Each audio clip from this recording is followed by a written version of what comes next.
Hey everyone, welcome to another edition of Power Core Productions and Podcastings. I'm your host, Charon Harrington, back to hit you with another video.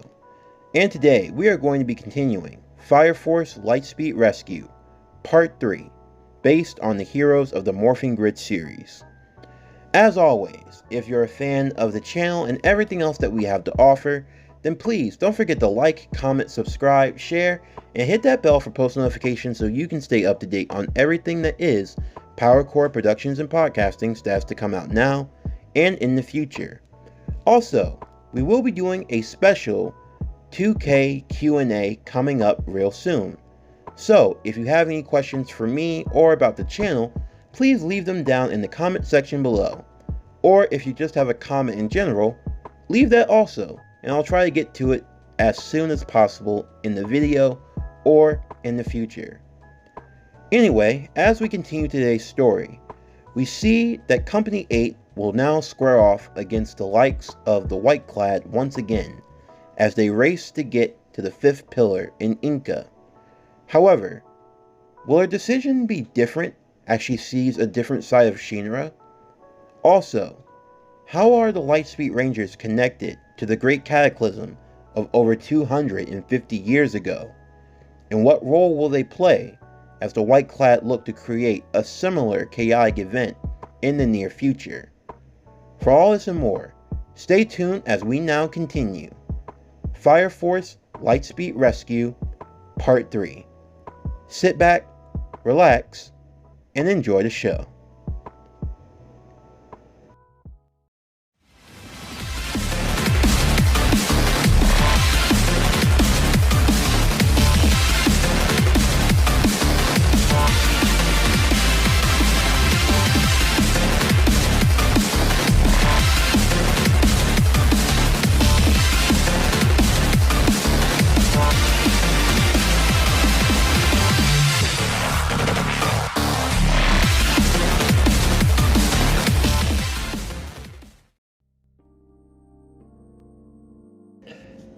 It started on a regular day, as Shinra was sitting in the office at Company 8. He would receive a vision from the strange girl that had taken over his mind, the being that was known as the 1st pillar, warning that the 5th was about to awaken. At that very moment, they would get a call as multiple fires and infernals were appearing in one area, the team making their move out at once. Vulcan would unveil a new arsenal that he had made for the Rangers. Going through old schematics that he found along with the LIghtSpeed morphers, and with the technological help from the members of Princess Hibana's Company 5, he created something known as the Match Tanker. It could be driven alongside with the Matchbox, their utility truck that they went into battle with. The Match Tanker was extremely large, and it was a 3-piece tank that they could drive through the streets. When they asked what was the purpose of it, he revealed inside were specially made vehicles that he called Zords. When used, they could aid them in battle against the Infernals, and they had a special feature against Infernals of larger size. Without having any more time to look through them all, the team would make their way inside of the tanker before arriving to the heart of the fire. As they began their rescue, Captain Obi would send everyone out, giving them responsibilities. Shinra was sent to find the 5th pillar.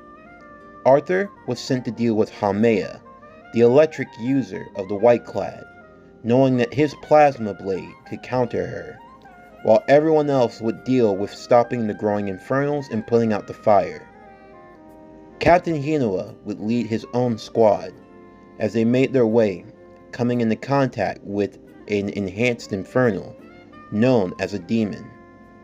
With the growing threat of infernals everywhere, Tamaki would actually demorph in that moment and put on a sister's uniform, as she was now qualified to give the prayer, allowing them to now put the infernals to rest.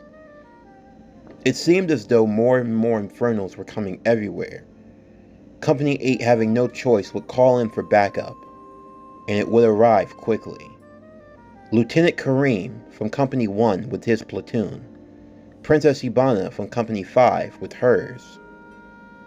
Vulcan was pleased to see they had come, although he had wished that Shinmun from Company 7 could have arrived also, since he had something made especially for them. Outside of the 6 primary morphers that were restored, he was able, with the resources and help from Company 5, to create 5 more new morphers. They were known as Series 2. In all likelihood, they would be the only ones that he would be able to make, since all of the resources that were required to make a morpher, the countless hours of slaving with technology and with the inventions, in all likelihood, they wouldn't have enough resources to build any more. They would only have enough to repair the damage to any of the ones they already had. But quickly, he would deliver them to their respective hosts, as a way of showing the 8th's trust in the other companies. He would give one morpher to Lieutenant Kareem. As he used it, he would morph into the white LIghtSpeed Ranger. As for Princess Ibana, she would morph into the violet or purple LIghtSpeed Ranger. The two of them now using their pyrokinetic abilities, enhanced by the power of the morphing grid itself. They could feel it coursing through them as they fought. Along with their other platoons, they were able to turn the tide of battle, as they now focused their main attention onto the demon Infernal, that was using its firepower to grow in size. This seemed like as good of a time as any to try out their new device. Of course, under better circumstances, he would have wished for all of the Rangers to be here. However, there was a special key. It was known as the Master Key. It could be used to form or use the other Zords in the event that a Ranger wasn't present, thus allowing them to use the power to their advantage. Using the Master Key for Shinra Zord, they would send out the 5 racers at once. The Red Pyro Racer, along with the Aqua Rescue 2, followed by the Aero Rescue 3, then the Haz Rescue 4, and finally Med Rescue 5. With all the Zords coming together at once, with help from Vulcan, Captain Hinawa would take the lead, as the megazord would then be created. Everyone would be in awe of seeing a mech of that size, finding it hard to believe that Vulcan could have come up with something this elaborate.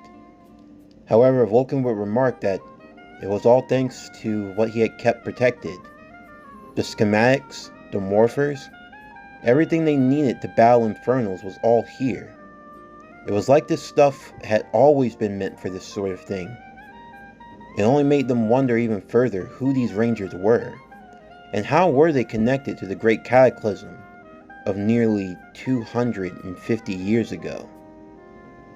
All the same, the only thing they could focus on now was dealing with the ever-growing demon Infernal.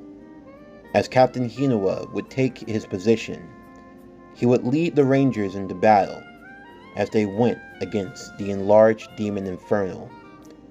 Tamaki giving the prayer as they would use their ultimate weapon. Using the mech blade, they would pierce it at its core in the heart, as the yells of Latom echoed out, before Captain Kareem would use his ability, freezing over the fire before the Infernal would explode, doing any more damage to the city. With that, they would turn their attentions to putting out the fires, as well as dealing with any more of the Infernals, as there were a few more still creeping up, those that had been artificially made by the White Clad. At the same time, Hamea would try to get her orders out to the other members of the White Clad, though she would find it hard to do as Arthur was engaging with her in battle, his plasma getting in the way of her signals, making it hard for her to communicate. In the meantime, Shinra would make his way towards where Inca was, as Charon and the other members of the White Clad were attempting to take her away. Shinra would come racing in, the red LIghtSpeed Ranger kicking Charon in the face, sending him flying. Charon would be a bit surprised as that caught him off guard. Had he been using his ability, then that wouldn't have happened. As he got back onto his feet, he realized now he was in the presence of not only the fifth pillar, but also of the fourth. For Charon, he felt as though this was good news, as now he could capture both of the Adola bursts and bring them back to the evangelists. However, Shinra promised that was not going to happen. Although the one that he was trying to save was being rather uncooperative, Inca would tell the both of them that she would decide where she went, and that no one was going to make her decisions for her. However, the large Charon would smile grimacingly, telling her that as an Adola burst, she had no freedom. Shinra, however, would interrupt, vowing to save her, although Inca would state that she hated people like that, thinking that if people just went around being heroes without any sort of payment, with any reward, it would just breed a world of weaklings. She wanted to live her life for herself, and she cared nothing for those under her. Shinra found it hard to fathom how anyone could be so cold and non-caring at all. Although, from how she had reacted just a few moments prior, it seemed as though she might contradict herself. All the same, Shinra didn't have any time to deal with her, as he had to focus his attentions on dealing with the strong Charon of the White Clad. As Shinra attempted to hit him, his boots turning red as he used the red soul, he would move at blinding speeds, attacking it with multiple rabbit kicks. However, they appeared to do nothing before Charon would unleash a massive wave of explosion, knocking Shinra back a great deal.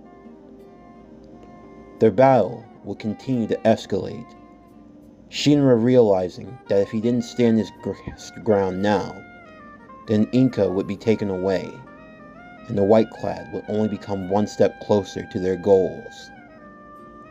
Shinra would have to focus his abilities. As the fight continued on though, Inca would watch Shinra from behind. Her ability to see fire before it happened and start them was one that she was getting used to. But there was something about Shinra that was different. Something that even filled her with horror. When she looked at Shinra, morphed in his Red Ranger form, what she saw was nothing but a living nightmare. Something that only she could see. It was like an aura. It was surrounding Shinra. It looked like it was the silhouette of the devil itself. And its line, its influence, it stretched over endlessly, not just over this city, but it looked like it might have stretched over the entire continent. It looked like it stretched even far beyond the boundaries of Japan, like it might stretch across the sea. It looked like the lines reached high into the heavens above and deep under the waters below. It was like a swirling wind, like a great fire was going to go off, and she was sitting right next to what would be ground zero. She looked for the start, but she couldn't find it anywhere. The only thing she could see was the end, and the end was planted firmly in his chest. This caught her attention as she watched, and she thought about it further. Inca was a girl that loved excitement, adventure. She loved danger. It made her value her life. And from where she was standing, the most dangerous thing she could find on this planet was right in front of her, blazing in red. While fighting against Charon, Shinra would recall words that he had heard from Flam Karim, a member of the second generation pyrokinetics, remembering that the second generation couldn't actually make fire of their own, but they could control it. As he battled with Charon, he noticed that Charon didn't seem to create any fire, but he seemed to just give off the energy. Noting this, he was able to suspect that Charon was indeed a second generation, and Charon would confirm that knowledge. However, he explained that knowledge was of little use if he couldn't do anything against it, as he displayed his ability as a second gen. He had the ability to absorb kinetic energy and then give it off as a powerful heat wave or a large explosion, meaning that there would only be a sliver of a moment when he was weak, because he couldn't absorb and unleash power at the same time. It would be within that split second that Shinra would have to strike. Shinra would then remember something that he had learned from Captain Obi, a hand gesture known as the Korna.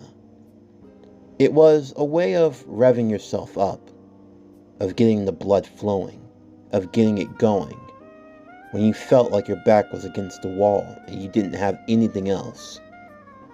Of course, Shinra didn't really care much for the gesture, since it only gave in to more of the stereotype of him being a devil, something that he had been trying to get away from. But then, he thought about how he had lost his brother. He remembered that feeling, that sensation, a feeling of failure that he never wanted to experience ever again. As he felt that feeling, a wave started to wash over him. It was similar to when he fought with his brother Sho. It felt like grace. But this wasn't the grace of the evangelist. No, it was a grace from a different source, a grace that was pure and trusting. Unknowing to Shinra, the morphing grid was acting as his grace, giving him the strength to go forward, those feelings and emotions washing over him like a storm. As Shinra felt it building up, he looked back towards Charon, who smiled intently, telling that this was going to be the end. And Shinra agreed. It was going to be the end. As he walked forward, Inca could see that the aura of the devil grew stronger and stronger around him, Shinra's very presence becoming more and more potent. In his helmet, Shinra smiled, and faintly through his visor, it seemed as though his eyes were starting to glow. Shinra declared that he was a devil, but he was a devil that fought the evils of this world, and that he would not allow them to go any further. As he held both hands to his side, in the sign of the Korna, he rushed forward towards Charon. Charon prepared to unleash a massive explosion, having had his henchmen beat on him over and over again to build up his energy. However, at the very moment that he attempted to unleash it, Shinra would unleash his own power. Within that split second, he would deliver a flurry of kicks towards Charon's chest. The Korna, the flames of hell, burning in the soles of his feet as he sent the brute flying. Inca would be amazed at what she saw. As Charon got back on his feet again, he would go flying towards Shinra, and Shinra would do the same, their power now matching one another, his will and his strength growing higher and higher with this flame power. Charon could sense it. It felt like the boy had been blessed with grace, but this was a different kind of grace. It didn't feel like the grace of the evangelist. This grace felt like something completely opposite. It wasn't like the flames that the white-clad were used to. These weren't the flames of never-ending destruction. They were like the flames of hope, like a flame that burnt for a brighter day, the very thing that they did not want. Charon asked in his anger and confusion where Shinra had been blessed with such grace.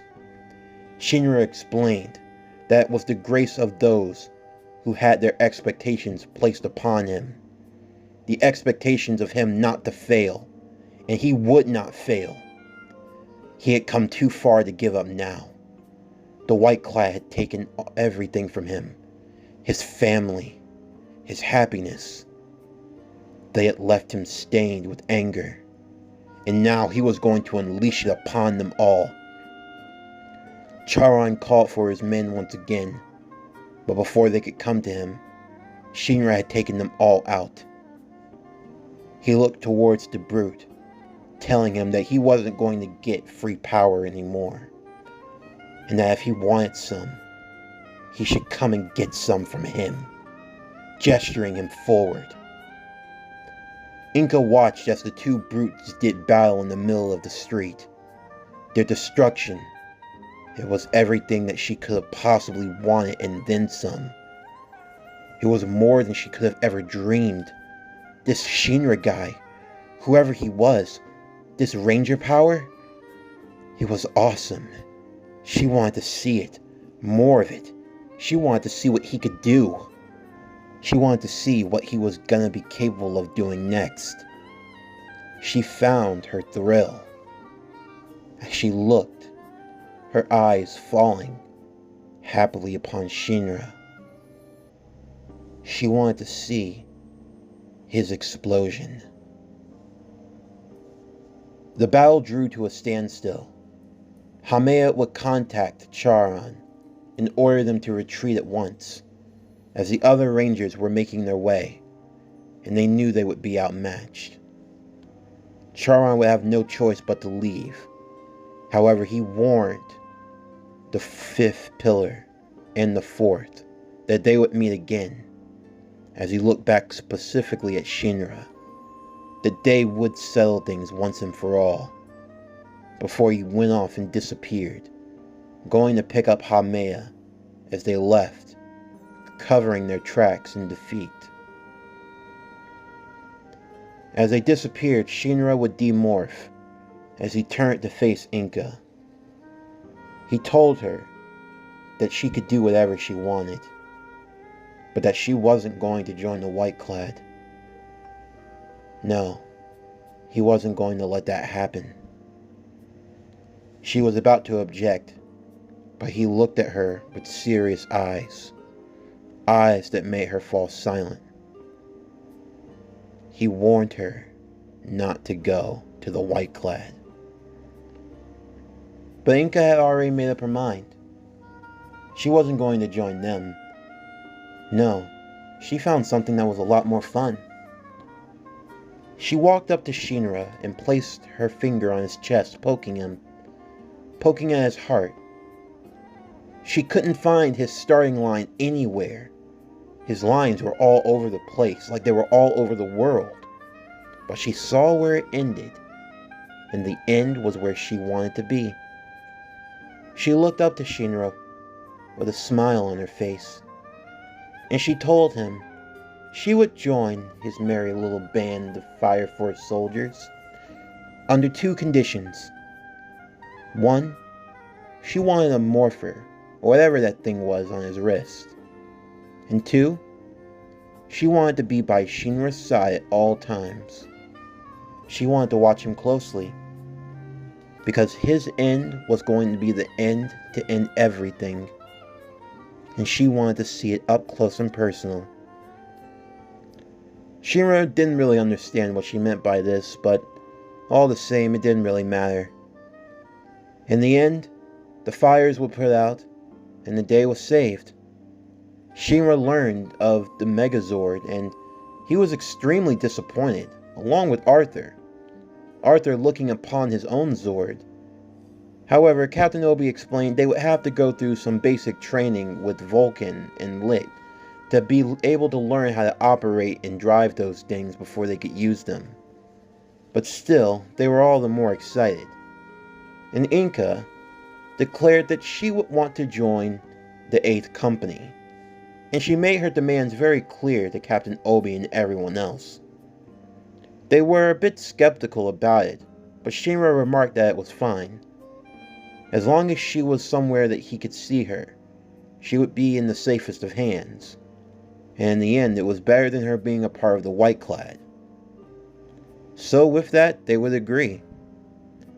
Following their battle, a discussion would be held with the other companies, and Obi would announce that Shinra, Arthur, Tamaki, Inca, and Victor would be a part of a joint operation with Takeru Noto and Ogan Monogatari from other companies, and they were going to be under the command of Pan. Their objective was to investigate the Great Cataclysm of 250 years ago, hoping to obtain more insight into the Adolaverse and the Evangelist's motives for collecting the 8 pillars, as they could only identify 3 at the moment, that being Sho, Shinra, and Inca. With that, the research team were set, and before long, they would begin making their journey outside of the Tokyo Empire, moving onward to the Chinese peninsula. Before leaving though, Vulcan would gift Shinra with 2 more morphers. He explained that he had been wanting to look for other candidates to take them.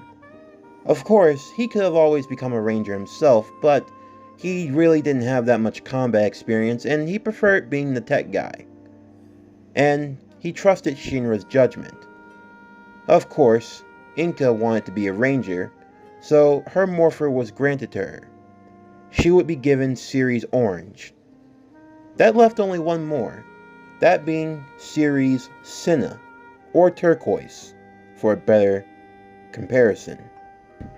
Shinra thought about it, and he knew that there was only one other person that he trusted enough to be a ranger, that being his friend from the academy, Ogan.